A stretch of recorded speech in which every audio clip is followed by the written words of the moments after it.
안녕하십니까. 2026년 1월 1일 목요일 말씀 묵상 함께 시작하겠습니다. 새해에도 말씀으로 하루를 시작하시는 귀한 성도님들의 가정과 생업 가운데 하나님께서 주시는 그 큰 복이 충만하시기를 기도합니다. 오늘 본문은 디모데전서 1장 1절에서부터 11절까지 말씀입니다. 통독은 다시 창세기로 시작합니다. 창세기 1장부터 4장을 읽으시면 되겠습니다. 새해는 디모데 전후서를 묵상하면서 시작하는데요. 특별히 오늘 본문에서는 우리의 삶에서 가장 기본적인 것이 무엇인가?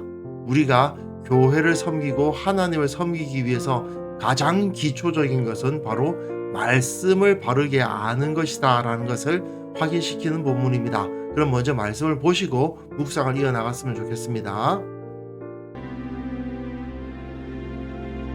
우리 구주 하나님과 우리의 소망이신 그리스도 예수의 명령을 따라 그리스도 예수의 사도된 바울은 믿음 안에서 참 아들 된 디모데에게 편지하노니, 하나님 아버지와 그리스도 예수 우리 주께로부터 은혜와 긍휼과 평강이 내게 있을지어다. 내가 마게도냐로 갈 때 너를 권하여 에베소에 머물라 한 것은 어떤 사람들을 명하여 다른 교훈을 가르치지 말며 신화와 끝없는 족보에 몰두하지 말게 하려 함이라. 이런 것은 믿음 안에 있는 하나님의 경륜을 이룸보다 도리어 변론을 내는 것이라. 이 교훈의 목적은 청결한 마음과 선한 양심과 거짓이 없는 믿음에서 나오는 사랑이거늘 사람들이 이에서 벗어나 헛된 말에 빠져 율법의 선생이 되려 하나, 자기가 말하는 것이나 자기가 확증하는 것도 깨닫지 못하는도다. 그러나 율법은 사람이 그것을 적법하게만 쓰면 선한 것임을 우리는 아노라. 알 것은 이것이니 율법은 옳은 사람을 위하여 세운 것이 아니요 오직 불법한 자와 복종하지 아니하는 자와 경건하지 아니한 자와 죄인과 거룩하지 아니한 자와 망령된 자와 아버지를 죽이는 자와 어머니를 죽이는 자와 살인하는 자며 음행하는 자와 남색하는 자와 인신매매를 하는 자와 거짓말하는 자와 거짓 맹세하는 자와 기타 바른 교훈을 거스르는 자를 위함이니, 이 교훈은 내게 맡기신 바 복되신 하나님의 영광의 복음을 따름이니라. 디모데 전서, 디모데 후서, 그리고 디도서까지 합쳐서 목회서신이라고 불리죠. 목회서신은 바울이 신앙과 사역의 후배라고 할 수 있는 디모데와 디도에게 어떤 마음가짐을 가지고 사역을 감당해야 하는지를 가르치는 편지입니다. 그런데 그 중에서도 디모데 전서와 디도서는 바울이 디모데와 디도에게 쓴 편지이기도 하지만, 또한 사실상 디모데가 사역하고 있었던 지역인 에베소 교회, 그리고 디도가 사역하고 있었던 지역인 그레데 교회 성도들에게도 함께 읽게 한 편지예요. 무슨 소리냐면 이 편지를 통해서 디모데와 디도가 바울에 의해서 보냄받은 사람들이구나 하는 것을 알게 하고, 또 디모데와 디도가 이런 사역을 여기서 하겠구나 하는 것을 알게 하는 겁니다. 디모데와 디도가 젊은 사역자들이었다 보니까 바울이 그들에게 권위를 실어줘야 그 에베소 교회나 그레데 교회 사람들이 그들의 말을 들을 거 아니에요. 그래서 바울이 그들에게 권위를 실어주기 위해서, 즉 이 내용을 디모데와 디도만 읽으라고 쓴 편지가 아니라 그 성도들이 다 돌아가면서 읽음으로써 이 사람이 바울이 보낸 하나님의 사역자다 하는 것을 알게 해준다는 의미도 가지고 있습니다. 그리고 사실 목회서신은 세 권의 책이라고 할 수 있지만, 그리고 각각 독자적인 주제를 가지고 있긴 한데요, 공통적인 메시지가 있어요. 그게 뭐냐 하면은 교회는 진리 위에 서야 된다. 오직 말씀이 교회의 기반이 되어야만 한다라는 사실이죠. 말씀을 강조하는 것은 바울의 가르침에서 어디에서나 찾아볼 수 있는 것이고, 뭐 사실은 구약 성경에서도 마찬가지죠. 그러니까 결국 목회자의 가장 중요한 책무가 뭐냐? 성경을 바르게 가르치는 거예요. 그리고 성도들의 입장에서 이것을 적용해 보면 교회는 목회자에게 뭘 요구해야 됩니까? 성경 제대로 가르치라고 요구해야 돼요. 그리고 그 성경을 잘 가르칠 수 있는 환경을 만들어 줘야 돼요. 그리고 또한 성도들은 그 성경을 배우는데 최선을 다해야 되는 거죠. 그것이 핵심인 겁니다. 그리고 디모데 전서는 대충 이러한 구조로 되어 있는데요. 우선 인사말이 있고요.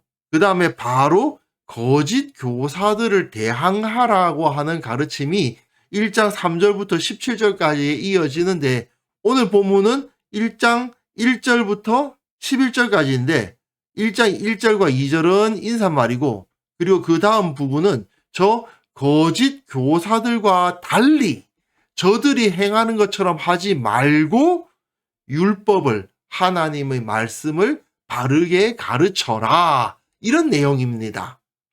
본문을 보시면요. 1절과 2절 이건 인사말이죠. 우리 구주 하나님과 우리의 소망이 쓰인 그리스도 예수의 명령을 따라 그리스도 예수의 사도된 바울은 믿음 안에서 참 아들 된 디모데에게 편지하노니 하나님 아버지와 그리스도 예수 우리 주께로부터 은혜와 긍휼과 평강이 내게 있을지어다 되어 있습니다. 여기서 독특한 것은 그리스도 예수 우리 주 그리스도 예수란 말이 3번이나 이 짧은 인사말 안에 들어가 있습니다. 이건 뭘 의미하는 것일까요? 우리는 그리스도 예수의 사도다라는 것을 강조하면서 우리에게 주어진 사도의 권위를 주장하는 것이라고도 볼 수 있어요. 그러나 또한 우리의 가르침이 어디로부터 나와야 되는 것인가를 나타내 주는 것이기도 합니다. 우리의 모든 가르침은 오직 예수 그리스도로부터 나와야 한다. 오직 예수, 이걸 강조하고 있는 것이죠. 왜냐하면 거짓 교사들의 특징이 뭘까요? 대부분은 헬레니즘 철학이나 또는 유대인들의 오래된 이상한 그 율법 해석, 그런 것을 기반으로 한단 말입니다. 그런데 우리는 예수 그리스도의 교회를 섬기는 사도들이다. 그러므로 우리는 오직 예수 그리스도의 명령을 따라 예수 그리스도를 전하고 예수님의 진리 위에 교회를 세운다 하는 것이 여기서 강조되고 있는 것입니다. 그리고 또한 여기서 바울이 디모데를 믿음 안에서 참 아들이다라고 부르거든요. 이것은 바울이 이 에베소 교회 성도들에게 디모데를 소개하는 것이나 다름이 없습니다. 뭐라고 소개하는 겁니까? 이 디모데는 내 믿음 안에서 참 아들이나 다름없어. 그러니 내가 너희를 가르치는 것이나 이 디모데가 너희를 가르치는 것이나 별 차이가 없는 거야. 그렇게 말하고 있는 거죠. 에베소 교회는 바울이 개척한 교회 아닙니까? 그렇기 때문에 디모데에게 바울이 이 권위를 실어주면서 자, 에베소 교회 성도 여러분, 이 젊은 사역자 디모데가 여러분들을 돕기 위해서 여기에 와서 여러분들을 목회할 것인데 젊은 사역자가 하는 말이라고 무시하지 마시오. 내가 믿음 안에서 참 아들로 여기고 있는 사역자입니다. 이런 말을 하고 있는 겁니다. 이제 바울은 왜 디모데가 에베소로 가게 되었는가를 설명하기 시작하는데요. 이건 또한 에베소 성도들에게 왜 디모데가 여기에 와야 되었는가를 가르쳐 주는 것이기도 하죠. 내가 마게도냐로 갈 때에 너를 권하여 에베소에 머물라 한 것은 어떤 사람들을 명하여 다른 교훈을 가르치지 말며, 자, 다른 교훈을 가르치지 말라고 되어 있어요. 이게 문제입니다. 신화와 끝없는 족보에 몰두하지 말게 하려 함이라. 신화는 헬레니즘 철학에서 주로 나오는 거고요. 끝없는 족보, 유대교에서 나오는 거죠. 이런 다른 교훈을 가르치는 자들이 있더라는 겁니다. 그래서 디모데를 통해서 이걸 가르치지 말게 하려고 너를 에베소에 머물게 했다 이 말을 하고 있는 겁니다. 이런 것은 믿음 안에 있는 하나님의 경륜을 이룸보다 도리어 변론을 내는 것이라 하나님의 경륜을 이루는 하나님의 계획을 이루어가는 하나님의 권능이 아니고 그저 변론만 이게 맞니 저게 맞니 논쟁만 일으키는 것에 불과하다. 너는 이제 이런 다른 교훈들을 제거하고 오직 바른 교훈을 가르치는 사역을 해야 된다. 이렇게 말해주고 있는 겁니다. 그런데 디모데 전서를 이해하기 위해서 꼭 알아야만 되는 문제는 아니라고도 할 수 있겠지만 어느 정도 좀 이해를 높이기 위해서 이 디모데 전서가 언제 기록되었는가를 한번 생각해 볼 수 있었으면 좋겠습니다. 분명히 디모데 전서가 기록된 연대는요, 이 사도행전에서 서술하고 있는 바울의 로마 투옥 이후입니다. 사도행전 맨 끝에 보시면요, 여기가 맨 끝절인데 바울이 온 이태를 2년을 말하는 거거든요. 자기 셋집에 머물면서 자기에게 오는 사람들을 다 영접하고 하나님의 나라를 전파했다고 되어 있습니다. 로마에서 셋집에 머물러 있어요. 사실은 가택연금을 당한 상태죠. 그 상태에서 자기를 찾아오는 사람들이 많았는데 그들을 영접하고 그들에게 하나님의 나라를 전파하는 사역을 2년 동안 감당했더라 이겁니다. 이 사역 이후에 이 디모데 전서가 기록되었을 것이라는 것은 분명한 사실이에요. 이 2년 동안의 에베소서, 빌립보서, 골로새서, 빌레몬서, 소위 말하는 옥중서신을 기록을 한 거죠. 디모데는 사도행전에 의하면 분명히 로마까지 바울과 동행을 했단 말입니다. 즉 로마에 함께 바울과 있었어요. 문제는 바울과 계속 로마에 머물러 있을 수가 없었습니다. 왜냐하면 빌립보 교회에 문제가 생겼어요. 빌립보서에 보시면 내가 디모데를 속히 너에게 보내기를 주 안에서 바람은 되어 있어요. 빌립보 교회에 여러 가지 문제가 있다는 소식이 들려오니까 디모데가 가서 사역을 좀 해야 되겠다 싶었던 거죠. 그리고 이 2년 후에 바울이 어떻게 되었겠느냐? 무죄 판결을 받고 석방되었다고 봐야 됩니다. 근데 문제는 그렇게 로마에서 석방되고 난 다음에 바울이 어떻게 행동을 했는가를 정확하게 재구성하기가 어렵습니다. 바울은 계속 서바나로 가고 싶어 했거든요. 로마서에도 보시면 여러 해 전부터 언제든지 서바나로 갈 때에 너희에게 가기를 바라고 있었다고 되어 있습니다. 즉 바울은 로마에 갔다가 로마에서 서바나 그러니까 스페인으로 가고 싶어 했어요.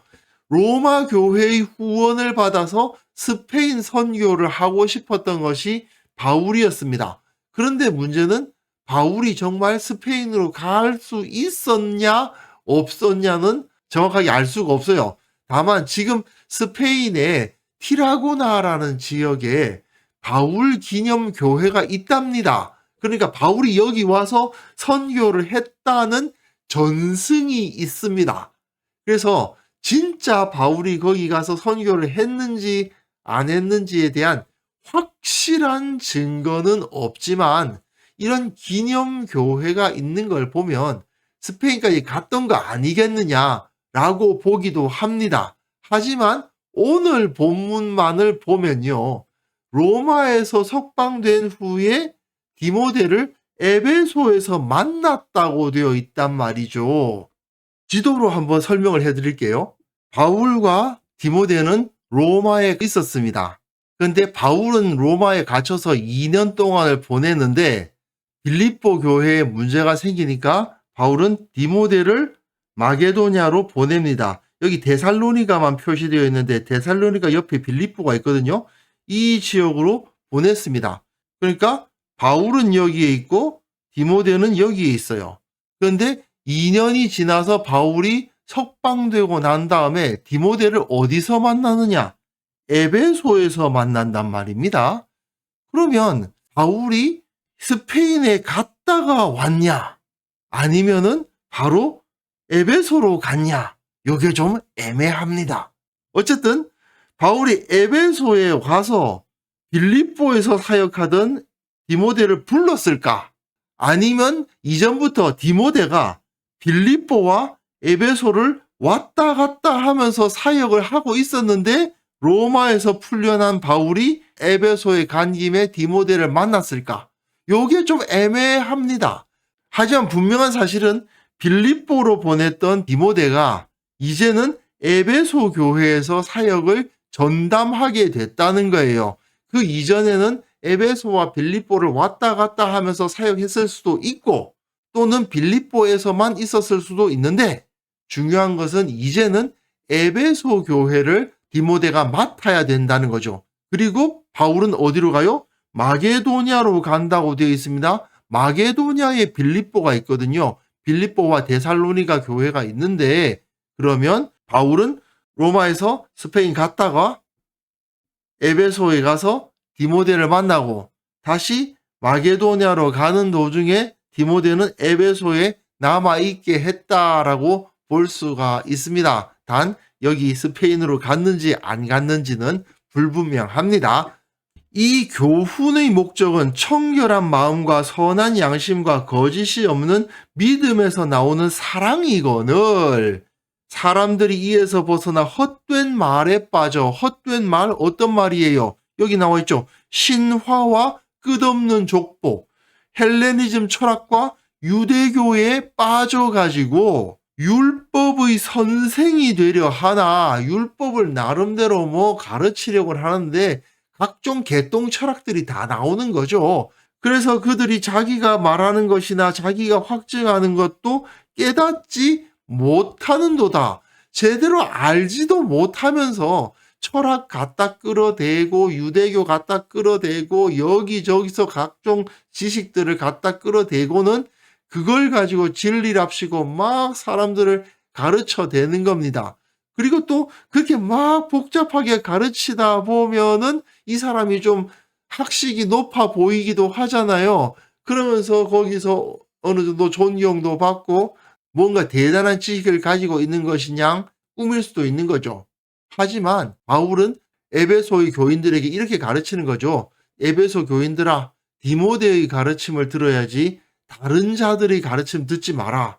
저들은 지금 엉뚱한 것을 가르치고 있다. 너희들은 청결한 마음과 선한 양심과 거짓이 없는 믿음에서 나오는 사랑을 실천하고 배워야 되는데 헛된 말에 빠져가지고 지들도 뭔 소리 하는지 모르는 것에 빠져가지고 거기에 얽혀 들어가면 안 된다라고 가르치는 겁니다. 그러나 율법은 사람이 그것을 적법하게만 쓰면 선한 것임을 우리는 아노라. 여기서 바울은 율법을 가르치는 것이 잘못된 것이 아니라는 사실을 명확히 하죠. 사실 바울도 율법 가르쳤던 사람이에요. 유대인의 회당에 들어가서 복음 전할 때 언제나 율법이나 선지서 시편을 강해함으로써 예수님의 복음을 전했던 게 바로 바울입니다. 디모데 후서에서는 성경 엄청 강조하잖아요. 사실 바울은 누구보다 율법을 사랑했던 사람입니다.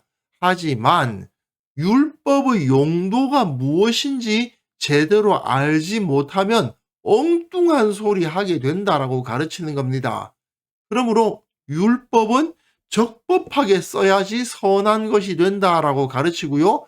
알 것은 이것이니 율법은 옳은 사람을 위하여 세운 것이 아니요 오직 불법한 자와 복종하지 아니하는 자와 경건하지 아니한 자와 죄인과 거룩하지 아니한 자와 망령된 자와 아버지를 죽이는 자와 어머니를 죽이는 자와 살인하는 자며 음행하는 자와 남색하는 자와 인신매매를 하는 자와 거짓말하는 자와 거짓 맹세하는 자와 기타 바른 교훈을 거스르는 자를 위함이다 라고 되어 있습니다.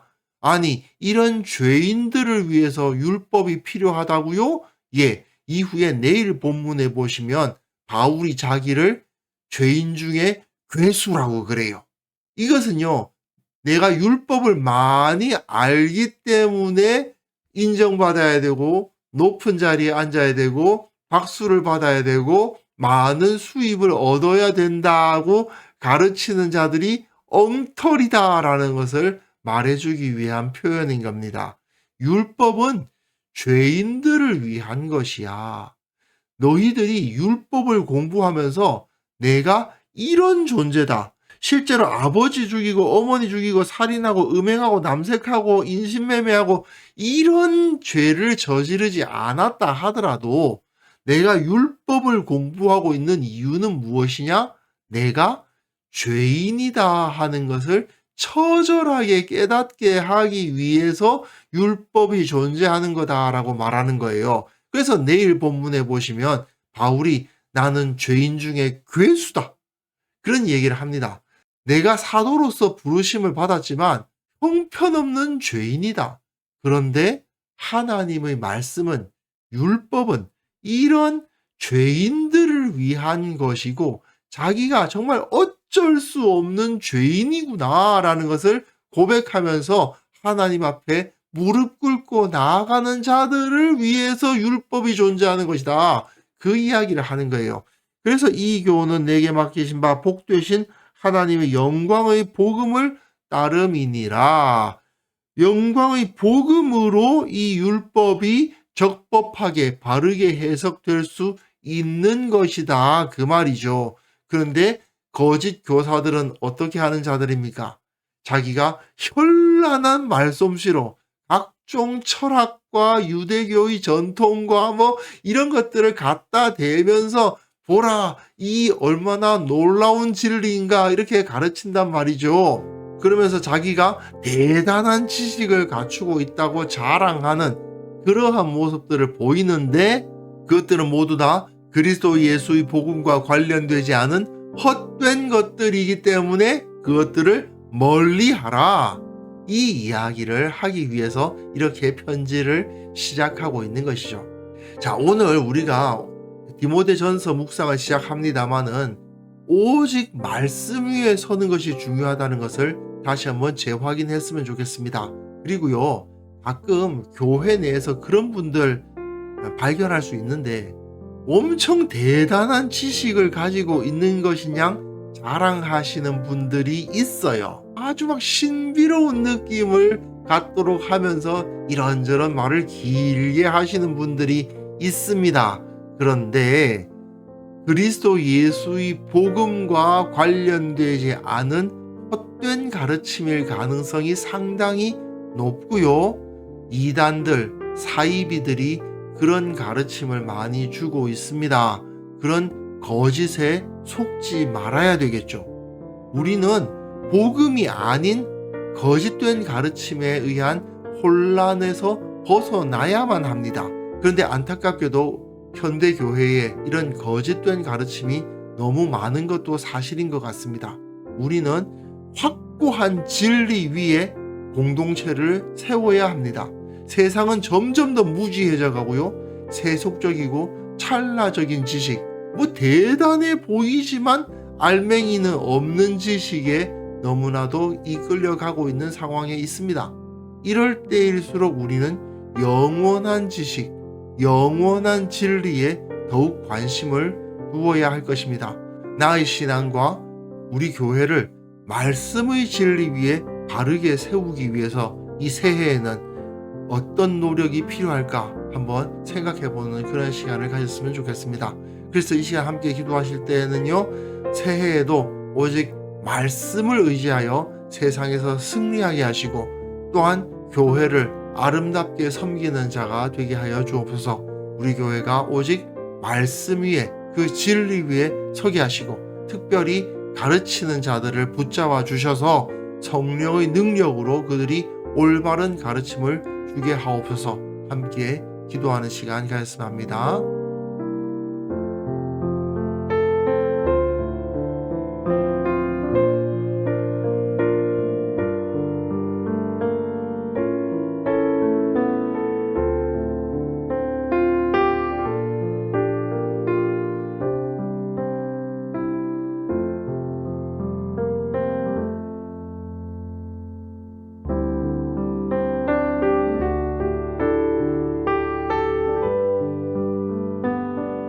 거룩하신 하나님 아버지, 주님께서 2026년을 허락하여 주심을 감사를 드립니다. 새해에도 오직 말씀을 붙잡고 말씀을 의지하며 세상에서 승리하게 하시고, 무엇보다도 우리가 섬기고 있는 이 교회가 아름답게 성장할 수 있도록, 우리가 잘 섬길 수 있도록 주께서 은혜를 베풀어 주옵소서. 우리 교회가 오직 말씀 위에 서게 하시고, 특별히 강단을 붙들어 주셔서 앞에 서서 가르치는 자들에게 성령의 능력을 채워주시고, 그것을 통해서 우리가 진리 위에 바로 설 수 있도록 은혜를 베풀어 주옵소서. 무엇보다도 거짓이 이 교회 가운데 흘러들어오지 않아야 되겠습니다. 주님, 우리가 무엇이 옳고 무엇이 그른지를 바르게 분별하는 자들 될 수 있도록 도와주시고, 특별히 가르치는 자들이 그것을 잘 분별해서 바른 복음, 바른 진리만을 가르치는 자들 다 될 수 있도록 도와주옵소서. 주님, 2026년 한국 교회가 말씀으로 돌아가는 계기가 되기를 원합니다. 오직 말씀의 원리 위에 세워지고 말씀의 원리에 의해서 운영되는 교회 만들어 주옵소서. 교회가 진정으로 영광스러워졌고 교회가 진정으로 능력이 있어졌다라고 평가받는 그런 귀한 한 해가 될 수 있도록 은혜 위에 은혜를 허락하여 주옵소서. 아버지 하나님, 어제의 해와 오늘의 해가 다를 것이 없겠지만은, 그러나 새해 첫날 정말 의미 있게 보낼 수 있도록 도와주옵소서. 주님 안에서 진정한 평안과 감사를 누릴 수 있도록 도와주시고, 주님을 높이고 주님을 섬기며 살겠다는 결단을 새롭게 하는 그런 하루가 될 수 있도록 은혜를 베풀어 주옵소서. 주님을 만나고 주님과 동행하는 것을 느끼고 주님께 감사의 찬송을 드리는 하루를 살아가기를 원하오니, 주님께서 홀로 영광 받아 주옵소서. 감사드리옵고 예수님의 이름으로 기도합니다. 아멘.